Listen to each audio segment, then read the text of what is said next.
Hello and welcome to this LSE online event hosted by the European Institute.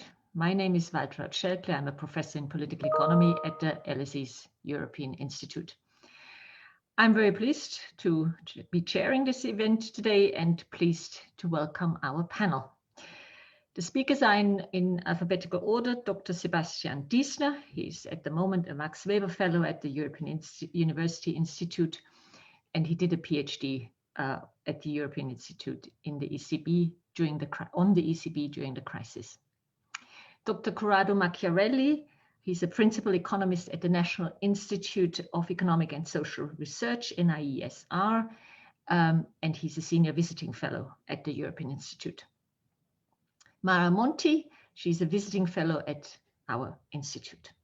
And then finally, Professor Claudia Wiesner, she's a professor for political science at the Fulda University of Applied Sciences and not a fellow at the European Institute. Last but not least, Professor Ewald Nowotny, a well-known economist in Austria, a former governor of Austria's central bank, the Österreichische Nationalbank. And in that role, he has been member of the European Central Bank's Governing Council for many years. For those of you who are Twitter users in the audience, the hashtag for today's event is hashtag LSECB, so 2 E's and all one acronym, LSE-ECB. This online event is being recorded and will hopefully be made available as a podcast subject to no technical difficulties. As usual, there will be the chance for you to put your questions to the panel. To submit your questions, please use the Q&A feature at the bottom of your screen. Questions will be submitted to myself and I will pose as many as possible to the speakers. Please let us know your name and affiliation when you do so.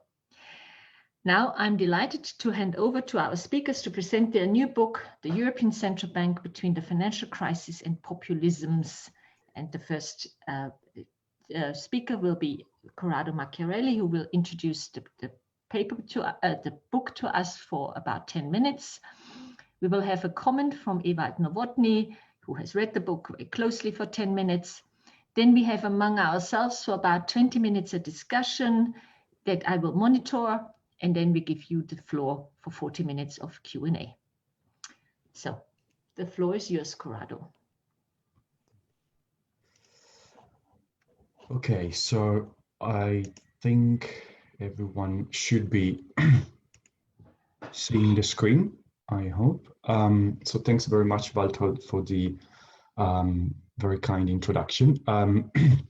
So I'll be presenting some thoughts around the book on behalf of my co-authors. So of course, this is a joint work with Mara, Monti, Claudia Wiesner, and Sebastian Diessner. So just to briefly have a look at the outline for today.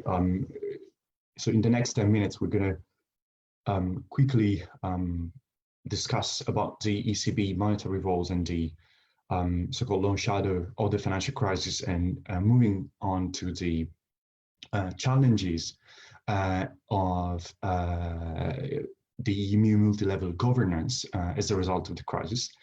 And then we're going to look at the context of sort of popularity, protest, and populism post-crisis, which is also the context in which we started to think about the book itself.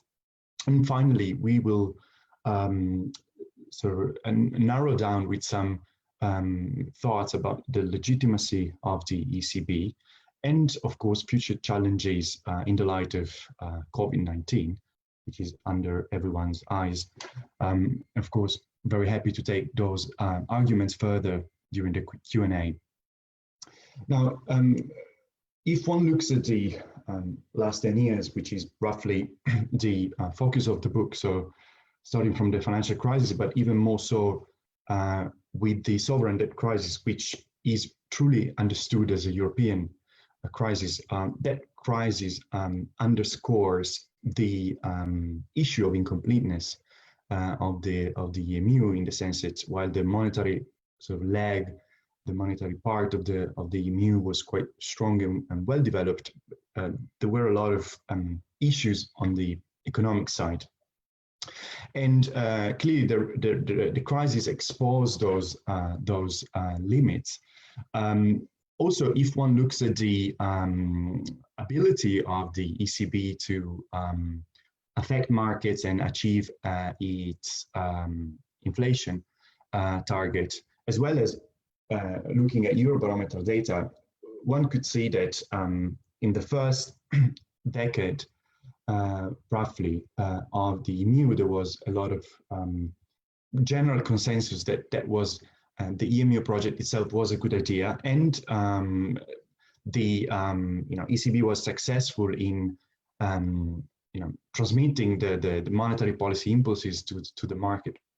Now, with the sovereign debt crisis in particular, we have observed a backslash against central bank independence, but of course, it is worth highlighting the fact that this backslash is not a feature which is unique to the euro area itself, but we have observed also attacks on central banks from other governments other than European, such as in the US or in some Central Eastern European countries, such as Hungary. So clearly that sets the context in which we had to think about this book. So on the one hand, the all response of the ECB during the crisis has been quite comprehensive and it's changed quite a lot. But one feature that it's interesting in thinking about those issues that the markets have always been ready to test the limits of these of those measures, in the sense that the different measures that the ECB has put in place had by definition to be both limited in scope and in duration, and that was mainly to address moral hazard concerns. But nevertheless, those limits were always tested, as I'm sure we will be able to elucidate further. On the other hand, politics got in the way. And what do I mean? What do we mean by politics got in the way? So here we look at the trust index in European institutions, just to give you a grasp of what really happened. So this trust index is built on Eurobarometer data and measures essentially the net trust that single European institutions enjoy. So here in this chart, you have the European Parliament, the European Commission, and the European Central Bank. And you can see that clearly the 2010 crisis, sovereign debt crisis, was a very bad hit to that trust. But somehow the ECB seemed to have suffered the most from the loss of trust. And that's really what the book revolves on. So talking about the politics getting in the way, I think one of the two things that I would highlight here is that the ECB certainly had a very complex role during the crisis, but on the one hand, the ECB monetary policy just was pushed into non-conventional territory, meaning that they stretched the existing, the limits of the existing measures. But on the other hand, there was also a dimension in which the ECB participated in third institutions, which really represented a very strong step in the direction of politics. The most obvious example being the ECB participation in the Troika. So in both those two dimensions, one could highlight the fact that there was a sort of tension with politics. As far as non-conventional monetary policy is concerned, clearly there was a tendency of national governments to offload any cost of adjustment to monetary policy, so exempting themselves from the use of fiscal policy. But on the other hand, when we think about the ECB participation in the Troika, one could really see how the ECB was somehow trapped in a fiscal dominance game, because it was sitting on one side of the table asking measures that were clearly in contrast with the ECB sort of goal of achieving price stability. And that is because many of the adjustments that were imposed were by definition sort of deflationary. And that didn't represent certainly a problem for a country such as Greece, that was 3% of GDP at the time, but it could have represented a problem in principle if the country in question would have been a larger country such as Italy or France. But so clearly what we will argue, and we argue extensively in the book, is that there wasn't really a tension between interventionism and independence. So the ECB was quite good in designing those measures in a way to separate the different channels of intervention. So there was this so-called separation principle, but there was nevertheless a problem of legitimacy.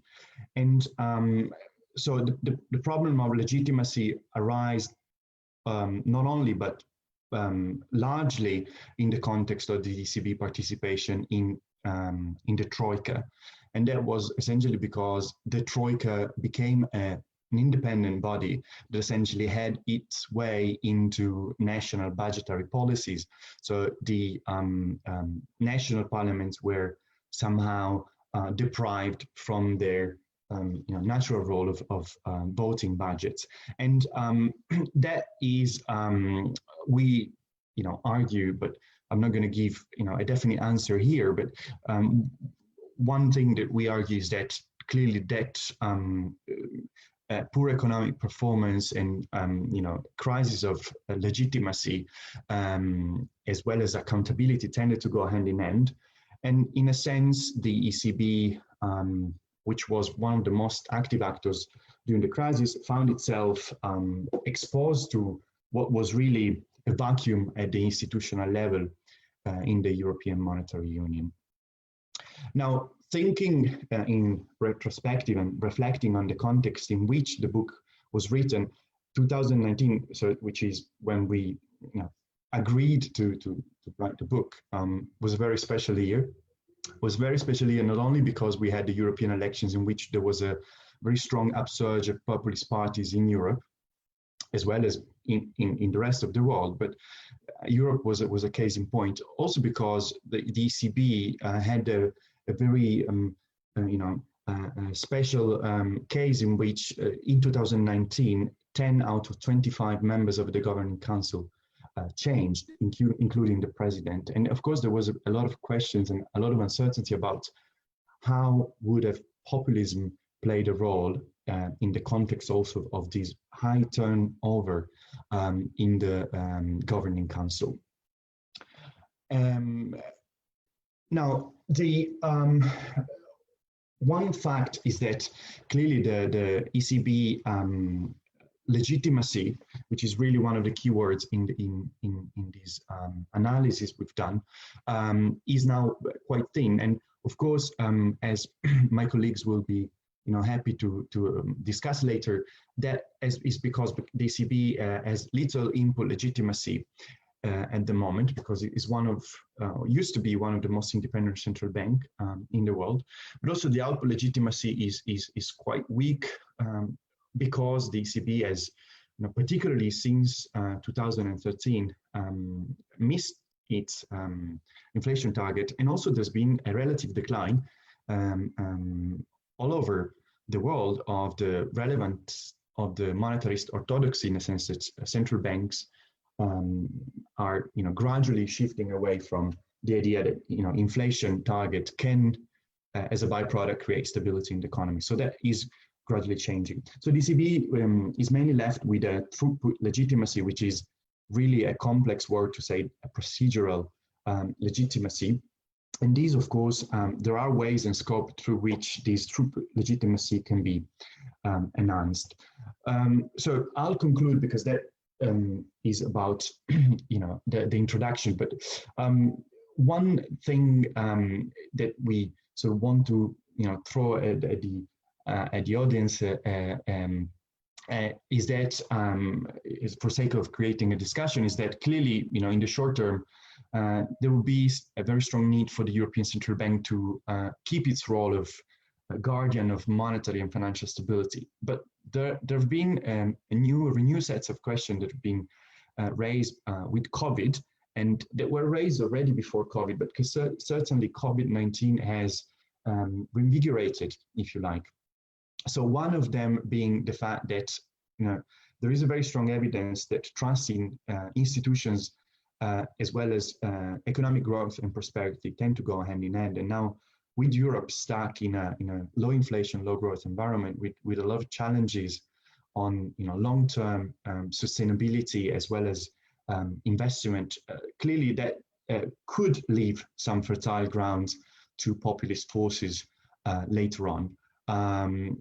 The main problem being that the ECB is not legitimized at the moment, in the sense that those tensions that we have highlighted in the book, and I'm sure we will discuss, are not completely resolved.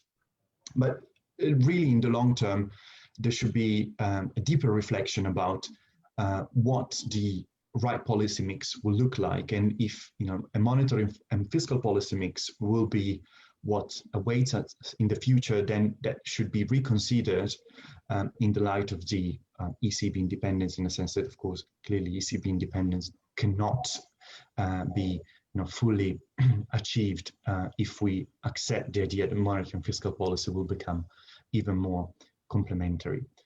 So I'll close here and be happy to follow up on those arguments. Thank you very much, Corrado. I think that gave us a good overview of what the book is about. And I would now like to ask Ewald Nowotny what his response and reaction as an ex-central banker is to this. Okay, thank you. Thank you very much. First, I want to congratulate the authors for this very interesting and innovative book. But of course, given the short time, I will concentrate on some issues where I have a rather perhaps critical view. And I will do this based on my experiences as a central bank. The first point is, I think what makes a lot of sense is that this book has very clearly analyzed that there is a trade-off between the far-reaching independence of the European Central Bank and substantial accountability. For instance, accountability towards the European Parliament. And in fact, the ECB is the most independent central bank of the world, because independence of central banks is based on specific laws. And if this is a national law, it can be changed with a national parliament. And we have seen such a discussion, for instance, in the US and to a certain extent also in other countries. Whereas the independence of the ECB is based on the European treaties. And we all know that de facto these treaties never can be changed against the will of the ECB with regard to independence, which means also that therefore is a rather strong position of the ECB also towards the parliament. But of course, in this relationship, it makes sense that there is a flow of information between both sides.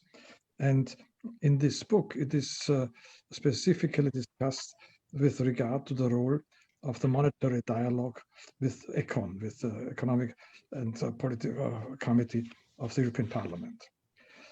In my view, I think there are some additional aspects that perhaps for the interaction between central bank and parliament are even more important.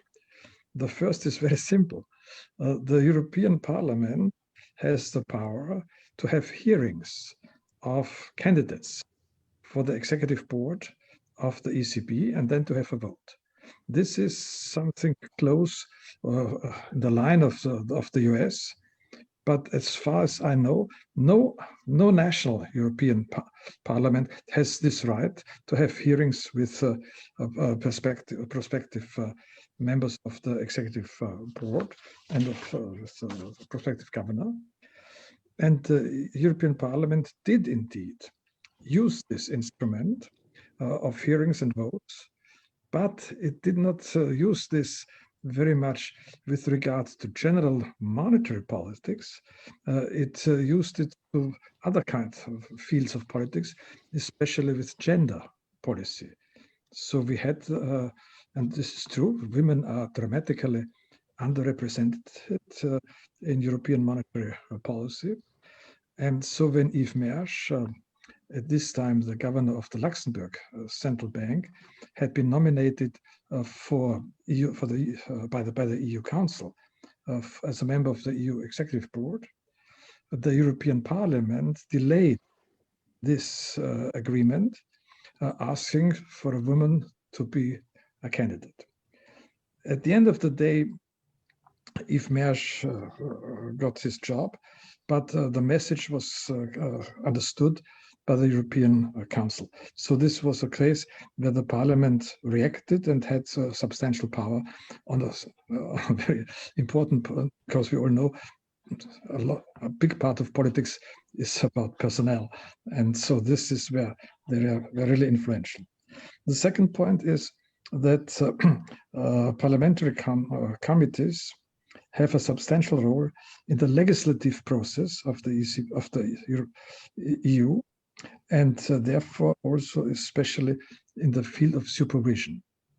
And I think one should not forget, and perhaps in this book it is not fully adequately seen, that today the aspects of banking supervision is for the European Central Bank more or less of the same importance as aspects of monetary policy. In fact, I would say perhaps even more of our time was used for matters of banking supervision. And if a governor gets into political problems, it is mainly because of reasons of banking supervision, as we had in the Netherlands, we had it in Slovenia, to a certain extent also in the UK. Third point which I want to mention is the Court of Auditors as an instrument of the European Parliament. And there is an ongoing kind of turf war between the Court of Auditors and the European and the ECB. What are the real fields where the Court of Auditors may become active? I myself, I had been the chairman of the audit committee of the ECB, so I know this is an ongoing discussion, but everybody is aware, of course, that let's say a negative report from the Court of Auditors may have a massive negative effect on public reputation. I do have some problems with what is called in this book the perceptual nature of ECB legitimacy and accountability that applies not only to the elected representatives, but as it is said in this book, I quote, to the citizens themselves. And here we have, of course, not only the problem who are these citizens, but with regard to monetary policy, we have to be aware that we have in Europe deep, systemic, and historically rooted differences between, roughly speaking, North and South with regard to to monetary policy. Markus Brunnermeier, Harold James, and Jean-Pierre Landau have shown this in the very interesting book, The Euro and the Battle of Ideas. And so I cannot go into details about this, but I think for our discussion, one has to be aware that these fundamentally different monetary policy views makes it necessary to have difficult bargaining procedures. And in contrast to the authors of the book, I see the EU Council in a better place for bargaining procedures as compared to the EU Parliament. Because if there are strong fundamental differences among different countries, issues should not be decided by simple parliamentary majority voting, but there have to be certain safeguards for minority positions. Otherwise, these minorities will have an increasing incentive to reduce the loyalty to the community.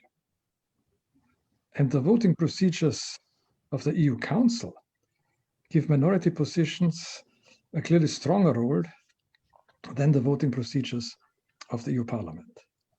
And this is of special relevance if the minority state could be Germany. And in fact, there is always a latent fear in Germany to be outvoted by, as they call it, the South. This fear also reflects to the ECB, where in the General Governing Council, each member state has one vote, and it's only by de facto the big economies have another member as part of the executive branch. So I think one has to be aware that this is something that is quite substantial. But of course, these basic differences between North and South are not necessarily static. And there may be tendencies for better mutual understanding and cooperation, as we have seen just recently. But if one follows the question, and this has been done just before, how popular is the ECB? One has to be aware that the ECB may be unpopular for exactly the opposite reasons in the North and in the South. And that populist parties exploit exactly opposite notions in the North and the South. And that issues, let's say, of the democratic deficits that are, of course, relevant, may not play may play a smaller role than this more fundamental point. Still, of course, it makes sense to fight against these different forms of populism, and I fully agree with the proposals of the authors to follow some kind of, let's say, civil society form. And in fact, this is what the ECB is just doing. It is engaged in a process called ECB Listens, similar to what the Fed has been doing before. And I think this makes sense, but one has to be quite aware it will be a hard way for the ECB to become such a, let's say, national monument as the Deutsche Bundesbank has been and is still in Germany. The French Prime Minister Mitterrand once remarked, not all Germans believe in God, but all Germans believe in the Bundesbank. But this has been the case because the Bundesbank cared exactly about the big trauma, the big German trauma of high inflation. And in fact, as some recent studies show, they were also feeding this trauma. So you may get legitimacy by playing the fears and traumas of your constituency, but this is, of course, a very dangerous way for a central bank. Last point of my remarks refers to the conclusions. So what are the political and economic challenges ahead? I think this has a very interesting discussion, for instance, on issues of monetary fiscal coordination, benefits and costs of EMU membership, very important analysis studying what the ECB can do and what it cannot do. But in general, there is a rather pessimistic perspective, characterized, for instance, by the sentence, and here I quote again, the current approach to crisis cannot be sustainable.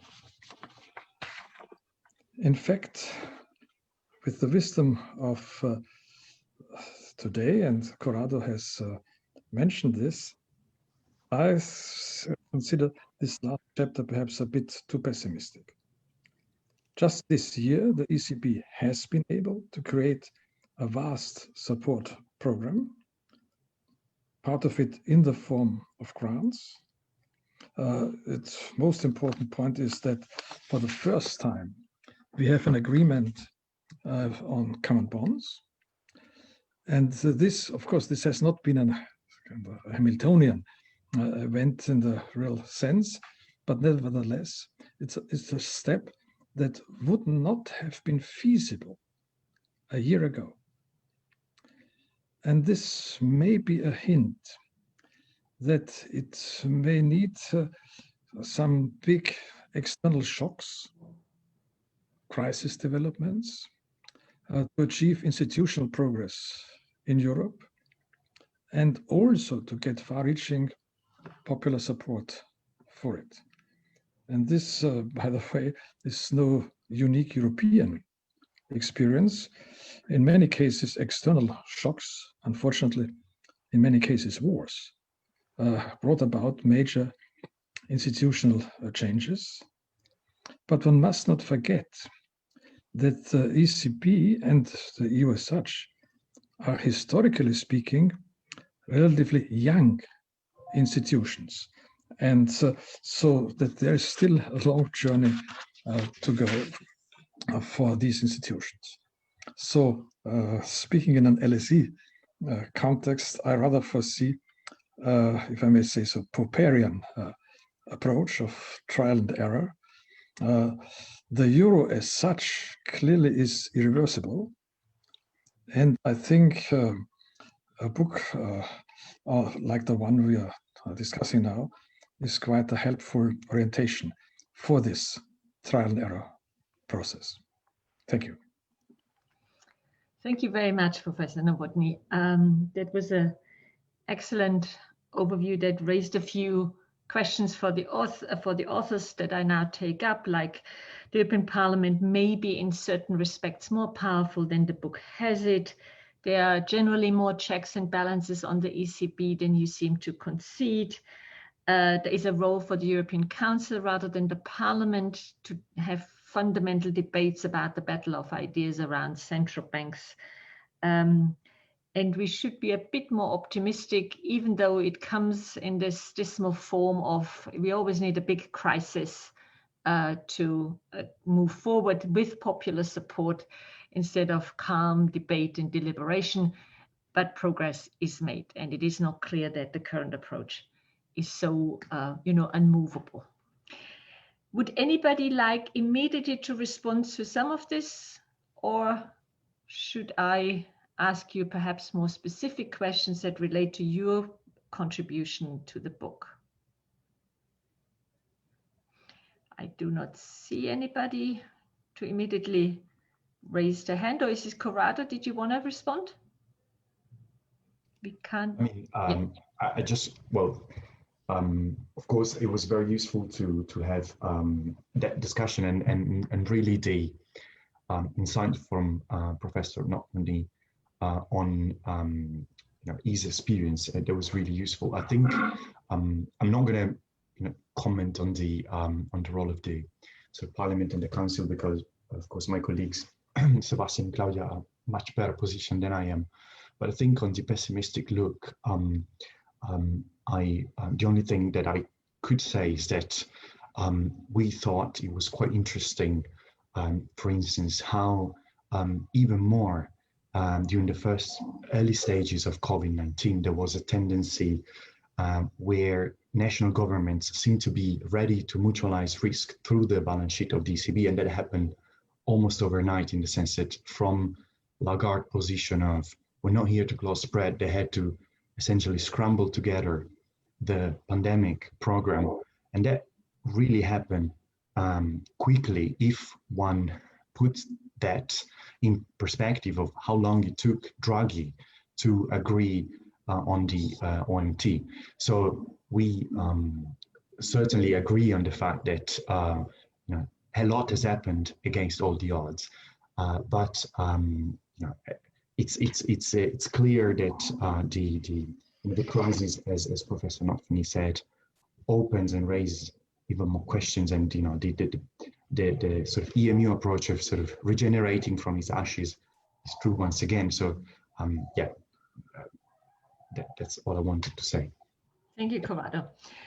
Then let me ask Sebastian on this very important question that Corrado talked about, namely the only primarily procedural legitimacy that the ECB seems to enjoy at the moment. There was once a time when it perhaps also had legitimacy through good results in terms of price stability and so on.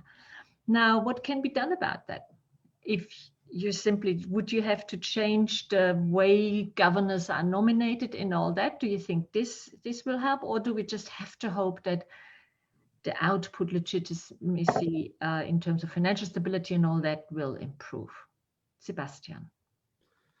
Yeah, thanks very much for the question, Waltraud, and thanks also, first of all, from my side for hosting the event and bringing this book back to where it all started, in a sense, namely the LSE European Institute.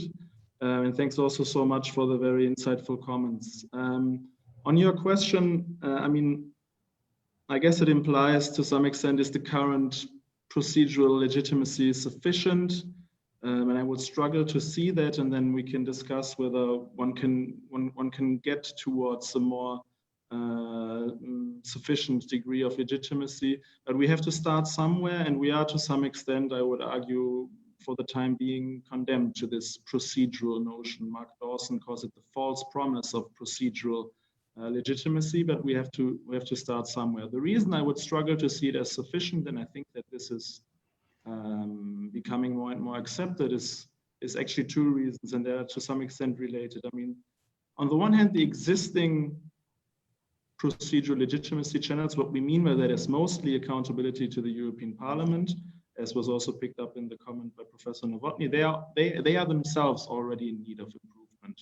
And there's a whole range of reform proposals, some of which we pick up in the book, creating a dedicated subcommittee, changing some things about the format and procedures, which would arguably in themselves improve the quality of accountability. Now, that's not sufficient. Even if we did that, it's probably fair to say that few, if I may, people would take notice.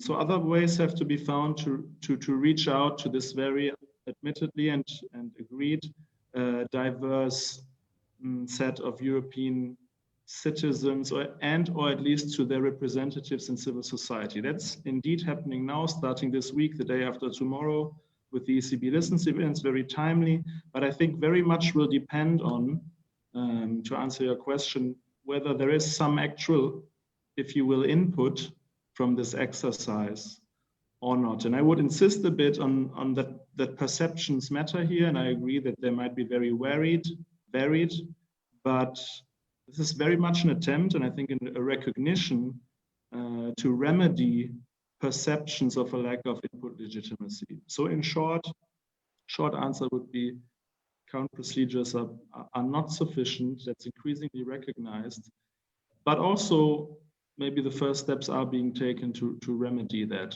So that remains to be seen, but we have arguably to start from the procedures. That's a bit one of our takeaways, yeah.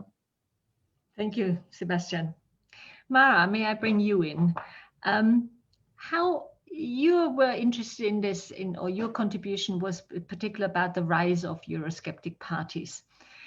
How has their rise across the continent affected the ECB, the EU's political capital, of which obviously the ECB is part?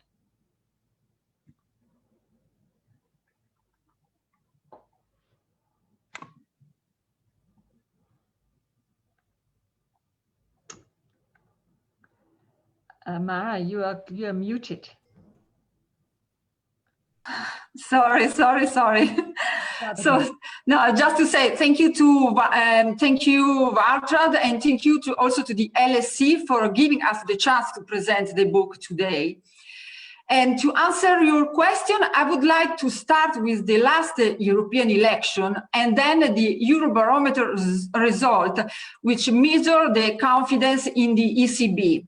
And so is a survey that perhaps is mostly linked also of what Professor Nowotny said about the confidence on the ECB on the north and the south of Europe. So the starting point is the last European election in 2019, which saw a big rise for Eurosceptic in the new parliament. So if you look at the 19 countries of the Euro area, the Eurosceptic collect 134 seats. That means an increase of 104 on the previous parliament. And as you can imagine, these results set an alarm bells ringing in Brussels. So we had the election of a new parliament, a new presidency and commission as well. But at the same time, there were also big changes in the European Central Bank, where 10 out of 25 members of the Governing Council had to be changed. And of course, there was the appointment of the new ECB president. All these events at the time of mounting concern about populism. So we were in the middle of a perfect storm. And the question was, could the rise of populist party have an impact on these appointments? And it was a crucial question, considering that the head of each national central bank is a member of ECB Governing Council, responsible for the rates and other monetary instruments.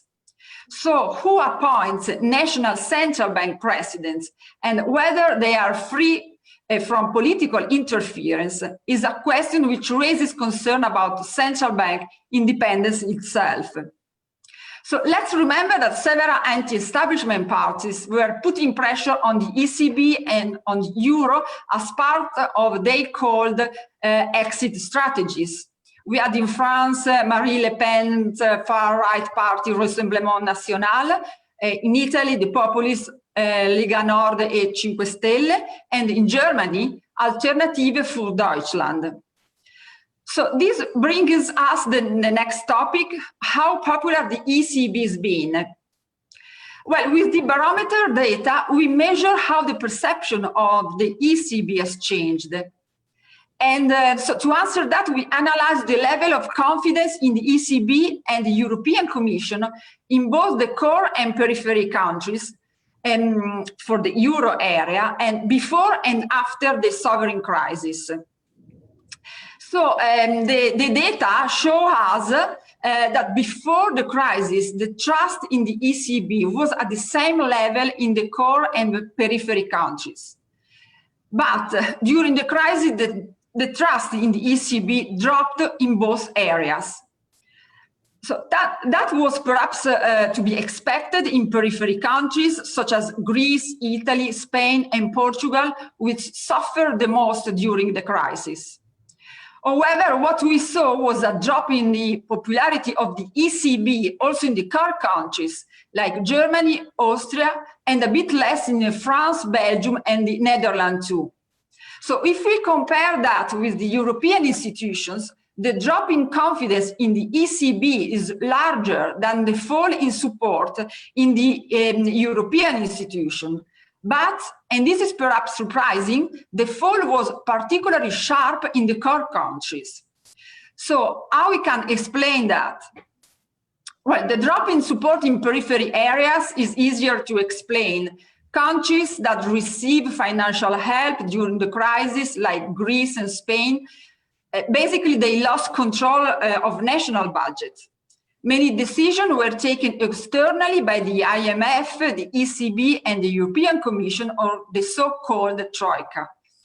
And that marginalized the national policy making and reduced the role of national parties. And that matters because claims of an erosion of a national... Could you come to your question why it is more in the core countries? Yes, exactly. I just come up, and for the core country, the ECB program of buying sovereign bonds in the secondary market helped to push the interest rate into the negative in countries like Germany and North Europe.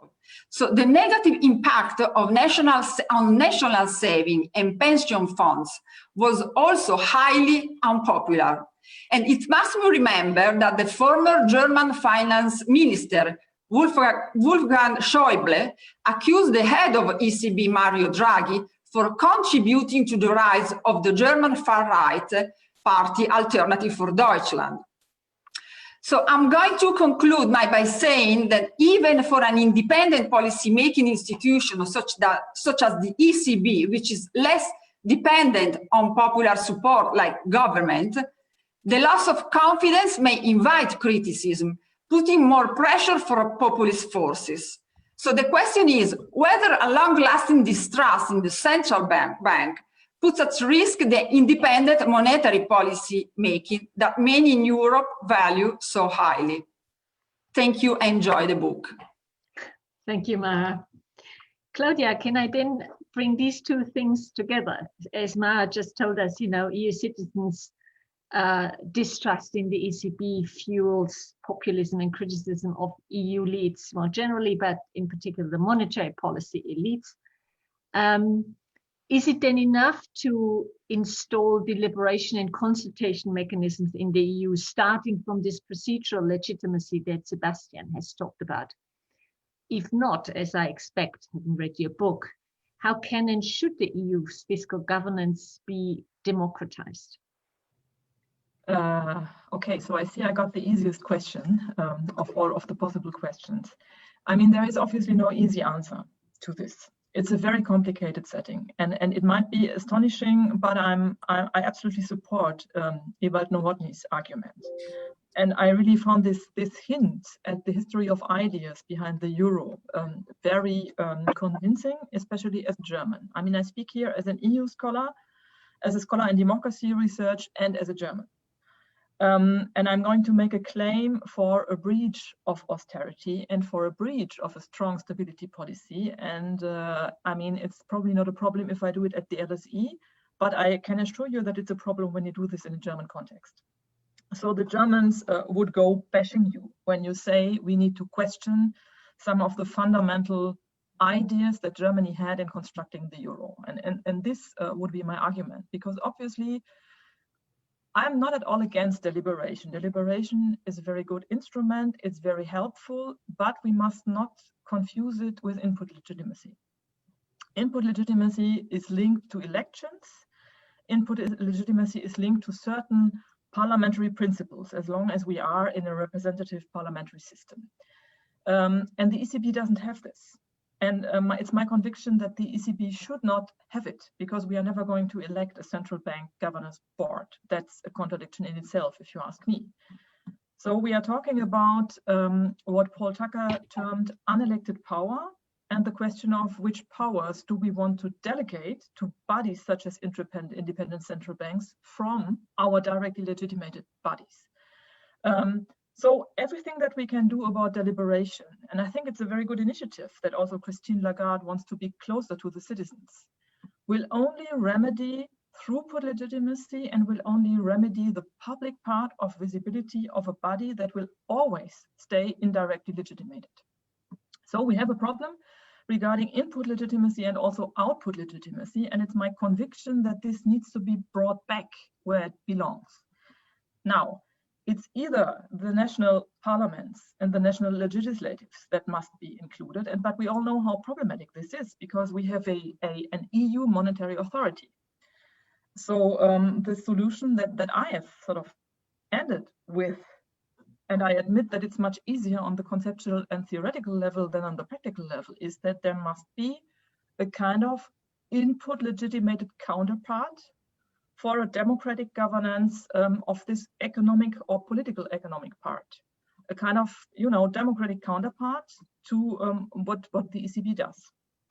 And that cannot be the European Parliament, in my conviction, because the European Parliament, as you all know, consists of countries that are non-Euro countries. So I am an adherent of this proposal of a Euro chamber, which could be one sort of part of the European Parliament. And that sort of could be, in my view, the way to go. Now, having sketched this, it's maybe the benefit of an academic to say this is sort of the conceptual theoretical way to go. I know how tremendously complicated this would be, and as I said in the beginning, not least because of the German role and the German opposition to this. I leave it here for now. Thank you very much, Claudia. That's great. So I would like to give then the last question in this round to Corrado, and give also Ewald Nowotny the chance to respond to anything that was just said. Corrado, what are the implications of permanent central bank monetary policy easing, to fight low inflation? Do you think monetary policy alone is enough to achieve its current goals? And what are the, disadvantages for things like pension funds? There's a question in the Q&A. And Schäuble's remark, which Claudia just reminded us, was clearly about German savers. So how would you deal, or should one deal with that? Thank you, and thanks for the question from the audience. So essentially, the situation in which we are currently is that the response of the European Central Bank, as well as any other central banks, has been that of continue to do what they've been doing, which is non-conventional, which is, I mean, I think it's even an odd term now to call it non-conventional, because perhaps this is the new norm. But say asset purchase programs, to call it more properly. And so the response of central banks across the western part of the globe has been that of continuing with the asset purchase programs. And certainly there is the impression that that continuation of asset purchase programs does have some risks. But at the same time, there are also risks concerned with the premature uneasing of monetary policy, because you know, there is always a sense that it's never time for tightening. Now, clearly, one obvious consequence of having so-called what has been called QE infinity, so quantitative easing infinity, so having the central bank to permanently resort to asset purchase programs. And of course, those asset purchase programs, needless to say, are different from standard way of injecting liquidity, because they buy bonds at a long maturity, and that comes the question on pension funds. But normally, by buying bonds at long maturity, say 10 years, clearly that has implications also for the risk component in the market. And that has some concerns that have been highlighted. So one of the concerns is clearly for the stability of the banking sector. So a couple of days ago, Carmen Reinhardt from the World Bank was warning that the next stage perhaps could be that of financial instability, in the sense that we are really pushing some investors in search for yields by keeping long-term interest rates this low. And that, of course, means that investors are who have a risk appetite clearly will have to adjust their portfolio and their adjustment decisions more and more in the direction of say other assets. And now, so the main risk really to have these monetary policy continue is that, first of all, this set of monetary policy tools are losing power at the margin, because we know from the literature, and I don't make mystery of being mainly coming from an economic background, but we know from the literature that those programs mainly work through the signaling channel. So by signaling to financial markets that interest rates are going to be loose for long, and clearly markets are no longer surprised, or no longer. So this doesn't represent any longer a new source of information. So markets are used to those. So at the margin, there is evidence that those programs are really losing power. And that is a problem, because then we will have sooner or later to think about where do we go next. And there have been discussions also in the context of the monetary policy dialogue of whether other non-conventional, say even more non-conventional measures would be appropriate. There have been discussion about helicopter money, or say unbounded negative interest rates. So of course, those are very extreme possibilities if one think about them now, but certainly there will be a question of what are we going to do next if we keep within the current situation. Now, from the point of view of how do we achieve the, say, inflation goal, now, clearly there are both structural factors that hinder a return on inflation. Clearly there are very weak conditions in terms of growth in some countries, and that suggests that clearly demand factors aren't there at the moment that would justify a return on inflation. But also a very important element that prevents the ECB to hit the target would be the presence of uncertainty. So clearly uncertainty does not help consumption and investment. And finally, COVID was very specific as a shock, because clearly it increased precautionary saving, it reduced the demand for investment, and as such that exerted even more downward pressure on long-term interest rates. So clearly all those factors are factors that are beyond the control of the European Central Bank. But also we have secular factors. Larry Summers has been talking about secular stagnation, so demographics, the upsurge of China that is even stronger now with post-COVID. So clearly those are factors that go well beyond what is in control of the EMU. So definitely there is a dimension that escapes the immediate concern of the ECB. So it is obvious that the ECB alone would not be able to carry on. I mean, they can certainly, and they did so in the past, provide sort of conditions by injecting liquidity through which they gain time. But I don't think those would be, conditions that would be sustainable much longer because of the financial stability concern. Now, very quickly, touching on pension funds, clearly all this situation of very low interest rates environment, particularly at the longer end of the curve, is not good at all for institutional actors such as pension funds and insurance companies. I think in terms of pensions, one should be aware of the fact that if we're talking about defined benefit or defined contribution, probably those things would be slightly different. But whatever the definition would be, definitely those institutional actors will be worse off, and that is for the reason outlined before. As such, those institutional actors will be inclined to take more risk, but also to adjust the balance sheet also from the point of view of duration.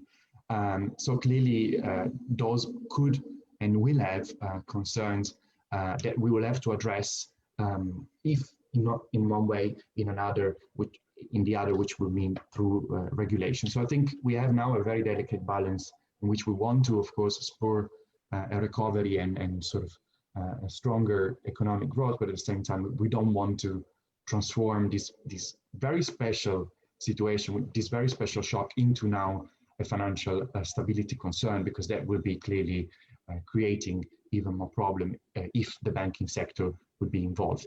Last point is that, just 1 second, is that we are really approaching a bit the end yes, of it.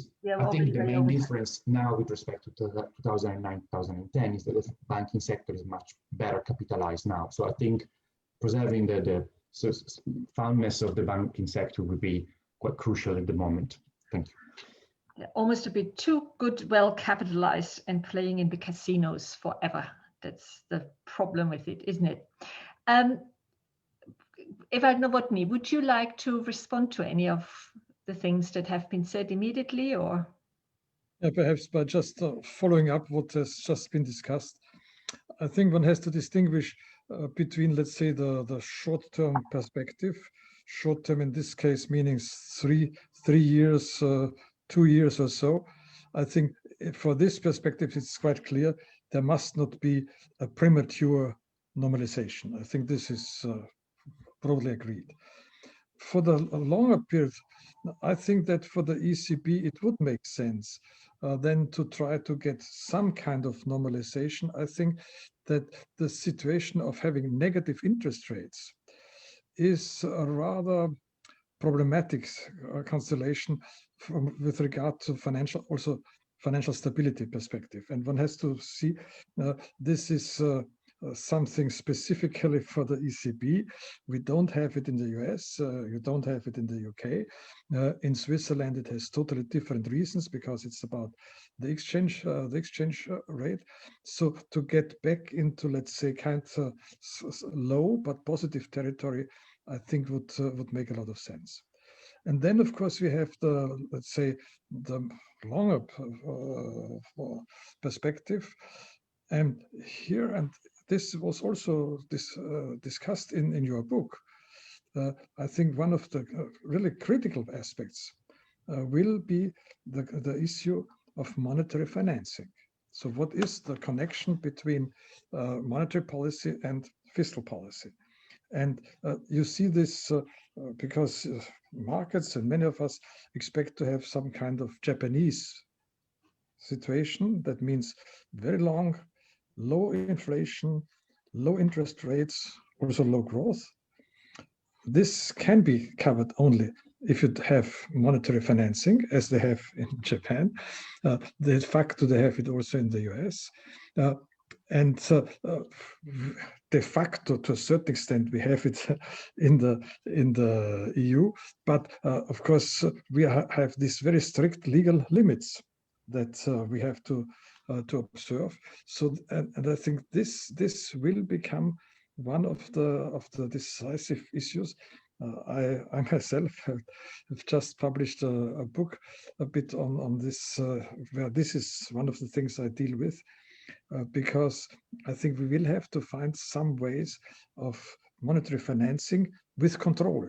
Because the danger of monetary financing is always, and this is of course especially for the German discussion, where there's always this fear of inflation, that it might lead to uncontrolled inflation. So you have to find some ways how to deal with it. For instance, in Canada, the Canadian central bank law has it in the law that the central bank buys automatically always 20% of a new issue of public bonds. Because we have this problem, of course, especially for the southern countries, that they have extremely high debt problems. So even if they have a kind of budget surplus for quite a long time, primary surplus, it doesn't help them too much. So, and the alternative is, of course, that you have some kind of debt restructuring, which would create huge problems for the Eurozone. The Eurozone could survive also a debt restructuring in some member countries, but still it would create huge problems, because one has to be aware, as we have it today, for the financial markets, we have a rather high degree of integration. So that means it would not affect only the banks of this country, but the banks of many other countries. So therefore, I think in the way of looking at kind of less problematic solutions, this is a discussion that will have to be will get more importance in the years to come. Thank you very much. So I would now like to open for questions from the audience, of which there are quite a few in the chat. I take it always by two, and would wish that you answer relatively succinctly so that we get them all through. There's first a very interesting question by Simon Dikau that I've just, who is a researcher at the LSE's Grantham Institute, does on environmental change. And he notes that Christine Lagarde and Isabel Schnabel are fully behind the climate change goals of the EU by reaching climate neutrality by 2050. Isn't that interesting? And it is a question for Sebastian, that their open response to addressing climate change under their primary and potentially secondary mandate, financial stability, that this is an effort to ensure the ECB's legitimacy in face of the central role this topic is playing in the EU. So have lessons for working on legitimacy been learned, is his question. Then I have a question from, this chat constantly moves and I look, Susanna Palion. She's an LSE student, third year BSc Mathematics with Economics. She's speaking of the role of big crisis in revolutionizing the institutions. So Claudia, perhaps you could take that. We can notice greater coordination of fiscal and monetary policies throughout in the pandemic in the US, for example. And she's wondering, do you see a role of the COVID crisis in the EU moving towards such coordination, perhaps even a fiscal union? Could we take these two questions, please? Sebastian and then Claudia. Yes, thank you. Excellent questions, and I've also been following with one eye the Q&A. So thanks everyone for those, and keep them coming. There was more than one climate change related question, and they're very well taken. And the short answer would be yes. I would argue that it does have a sort of legitimacy enhancing effect, and that in fact that might even well be the intention for both President Lagarde and also Isabel Schnabel to some extent be pushing on this, because it is arguably a fairly also popular and policy or popular route to go down to. Now, of course, ask two people and you will get three opinions, and Professor Nowotny perfectly well argued that views on many issues are divided, and the ECB often finds itself caught in the middle and will get attacked from either side. Fortunately, or for better or worse, or probably for better, the climate change issue is ever more broadly accepted as a very pressing concern that no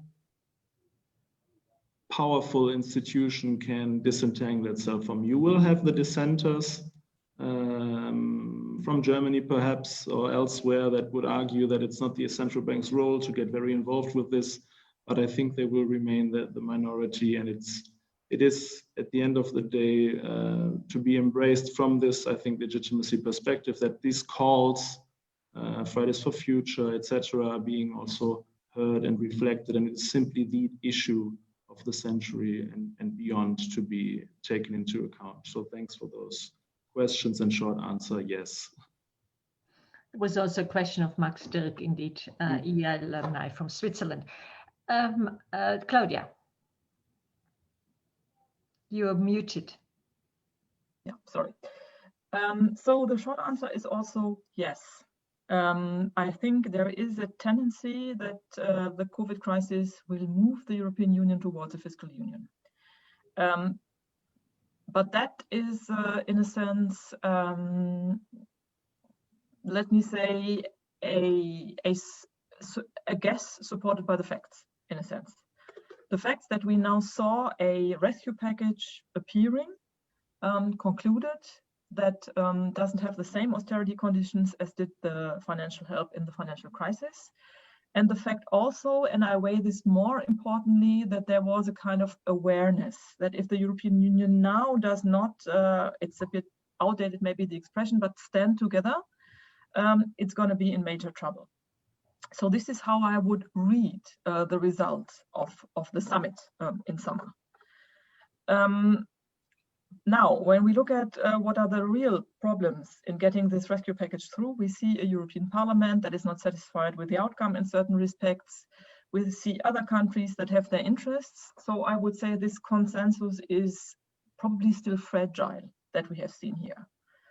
So I have the impression that people, it's a bit like with climate change, actually. So everybody understood the message, but it's very difficult to step back from your own interests and to follow the message and to learn from what is there to be learned from.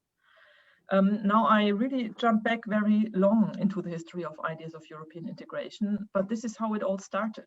It all started because the French and the Germans joined forces. And it is because the French and the Germans overcame a decades-long state of enemyship. So I think we need a more profound change of mentality to get this done.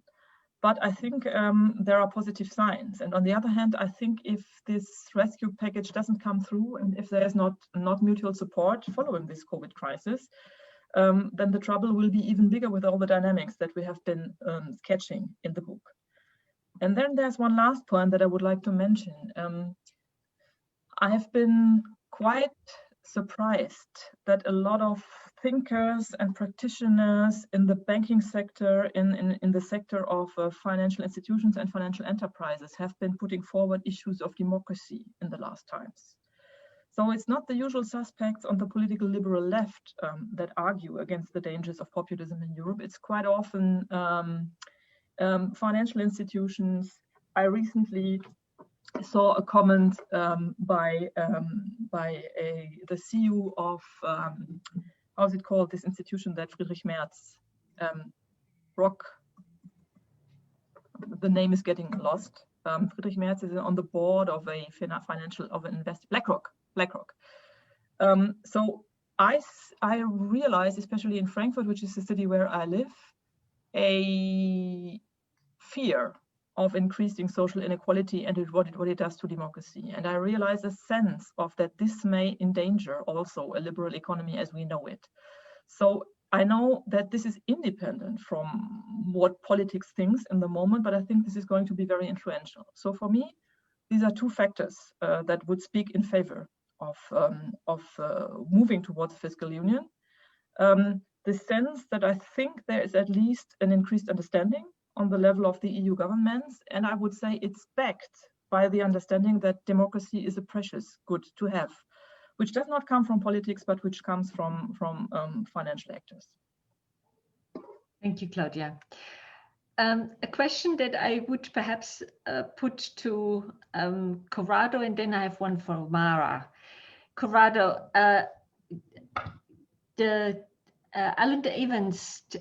John Mason takes up a question, and I think this is also by Alan Evans. So John Mason from UCL, University College of London, basically says, it seems that for a long time, the big financial sector and its presence submerged somehow the whole question of accountability of the central bank that stabilizes that system into something that we have to take just technocratically.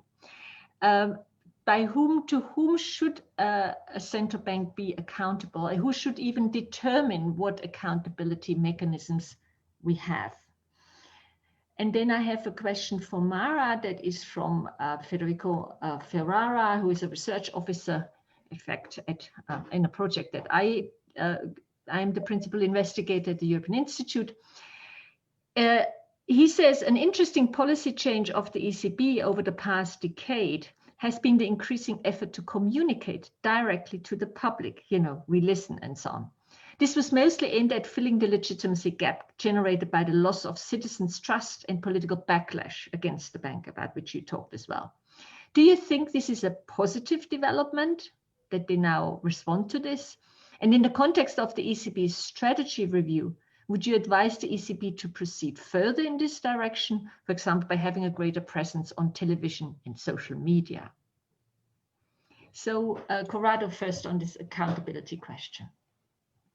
Yes, thank you, Waltraud, and thanks for the question. So obviously, I'm not sure I'm the best person positioned to answer this question on accountability, but what I can say without sort of squashing too much what is my background and sort of is that certainly when we look at the history of the creation of the EMU, the EMU was founded on the idea essentially that an independent central bank and a set of fiscal rules together with self-regulating financial markets would have done the job.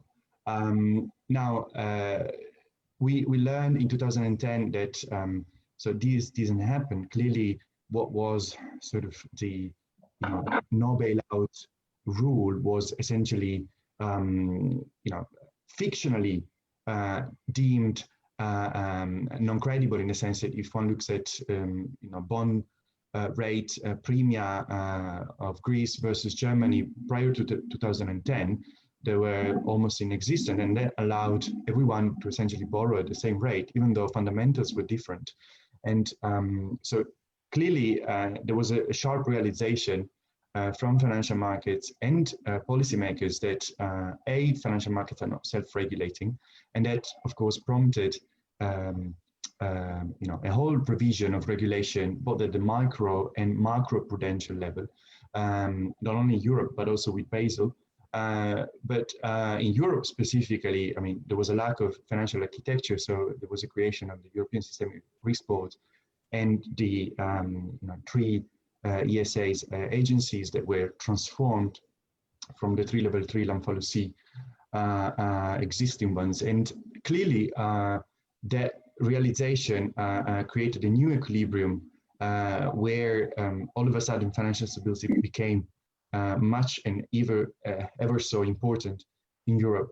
So I think that tells us a long story, because of course that the need to react to those increased challenges, as well as the increased integration of finance, which is probably one of the biggest differences if one compares the current crisis with the historical precedent of the great depression. So clearly the Great Recession had the disadvantage that financial markets created and were even more interlinked than ever.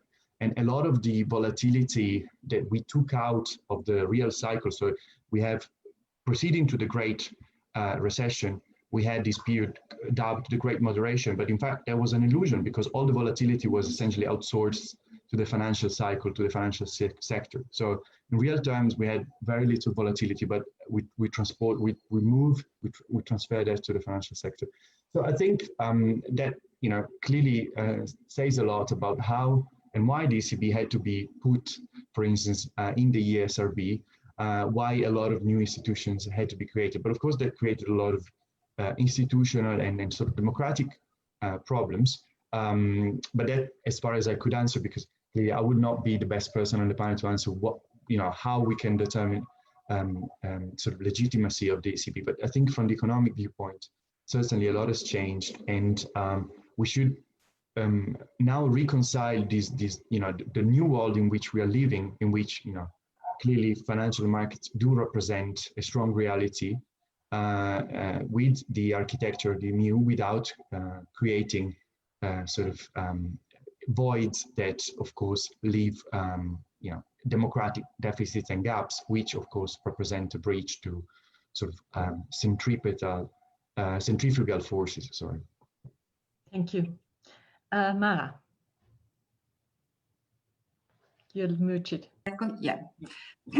Thank you for the question. And I have to say that the problem of communication of the European Central Bank has been a problem since the foundation of the institutions.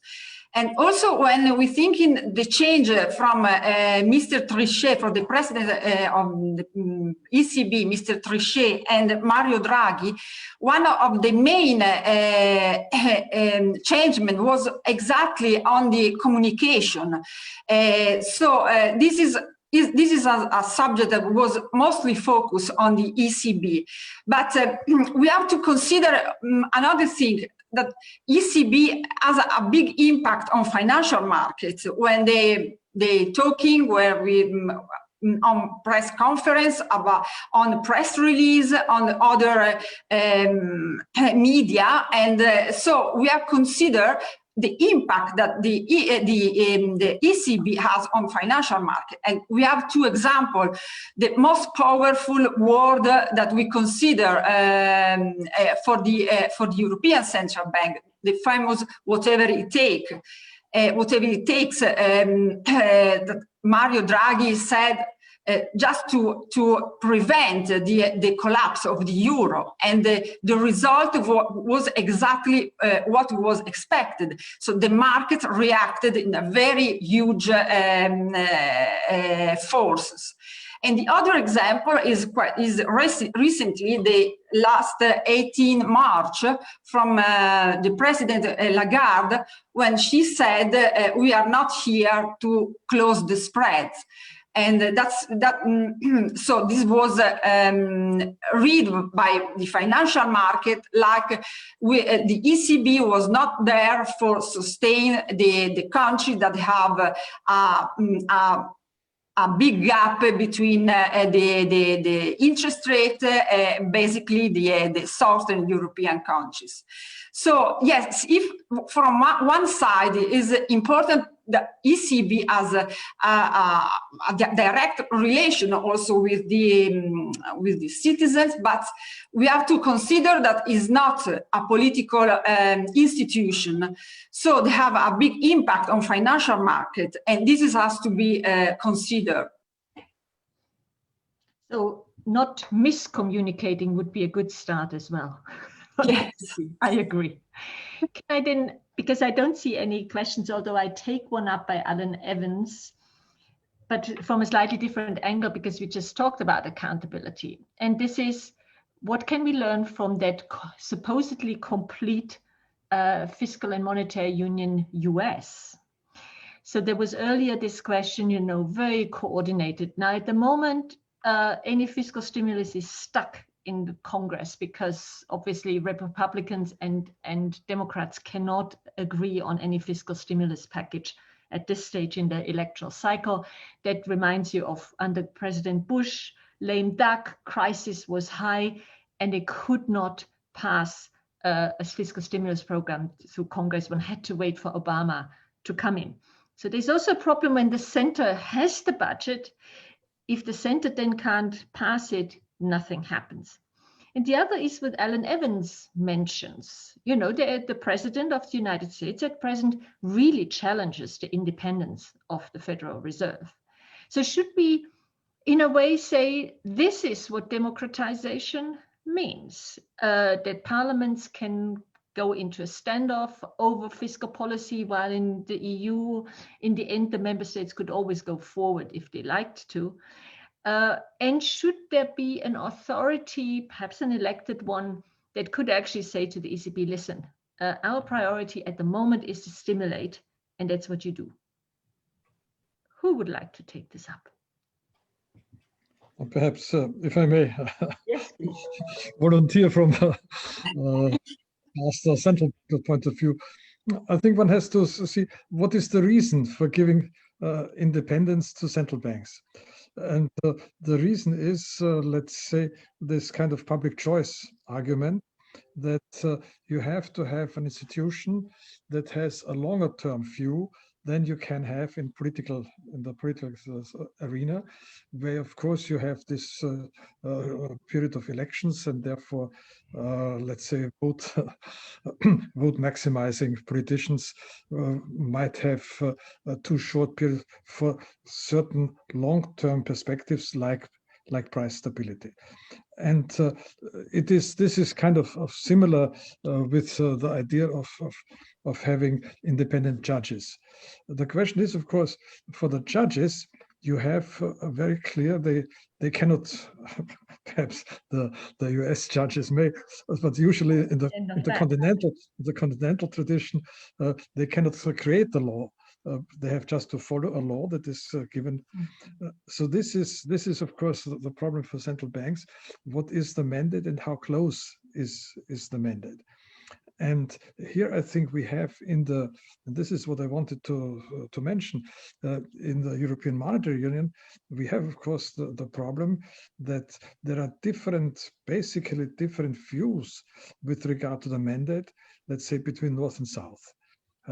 It is a bit mellowing now, so I think there is a certain coming together, but basically one must not forget when the ECB was created, it meant a huge step for the German public.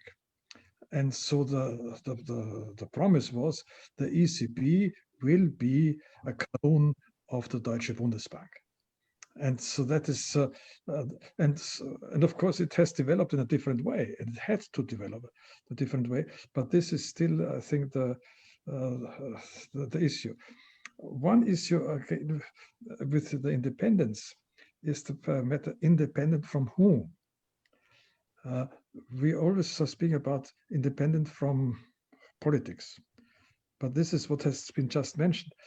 For the central banks, of course, the basic field of contact are the markets. And Mario Draghi was a master in dealing with the markets. But this is again a problem, because to what extent do you are you independent from markets, or to what extent do you follow market expectations? And these may also be short-term expectations and not long-term. And I think, basically, for the ECB, this, in my view at least, there has been a certain problem that I think, especially Mario Draghi was a very clever president, but in my view, he was very much prone to follow the market, and perhaps to an extent that was not always, at least in my view, necessary in that way.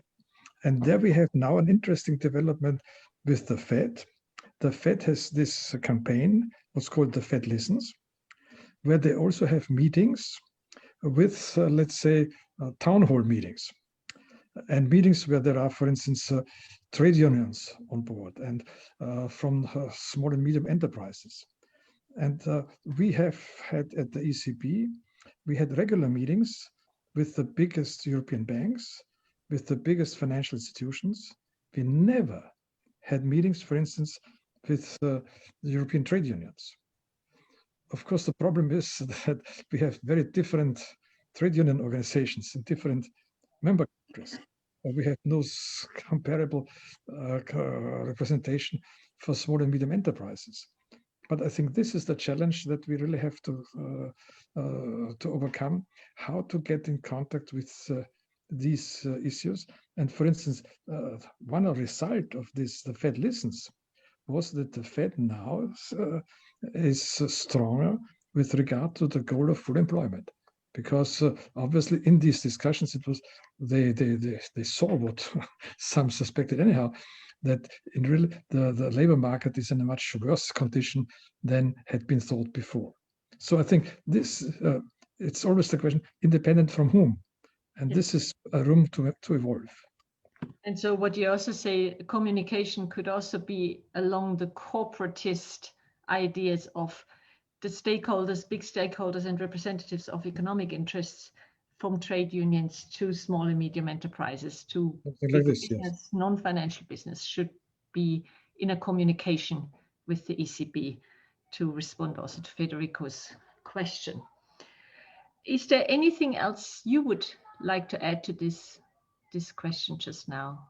Is the US, so to speak, that example of how it would look like under certain constellations if we completed this union in the nation state image?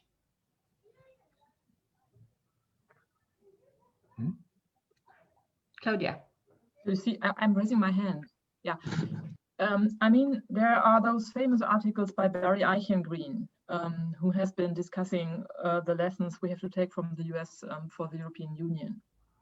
And as you know, I'm not the economist, but I'm the political scientist. And I would again say, in my view, yes and no. Because we know that the economic disparities in the US are very big. So, sorry? Yeah, I know, but I mean, it sets the political background. But the US is a different political institution than the European Union is. It has these federal states and it doesn't have the national states. So I doubt that it would work in the way, or it could work in the way it worked in the US.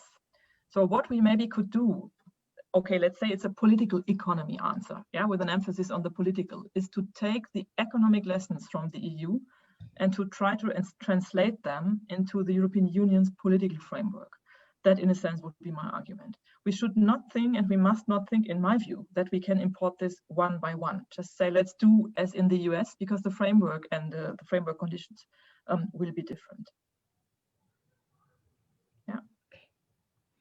Well, then let me all thank you very much. I think this is a good point to end, because it's one of these big questions that we will follow up. I guess you will all agree with me that we should thank Ewald Nowotny, this political economist on the ECB governing board, who we very much miss. I thank all the panelists and the audience for being here. We hope that you come back to one of these events soon. Thank you all for taking part, and goodbye. Thank you very much. Thanks, Waltraud. Thank you. Thank you. Goodbye. Thank you, Professor Nowotny.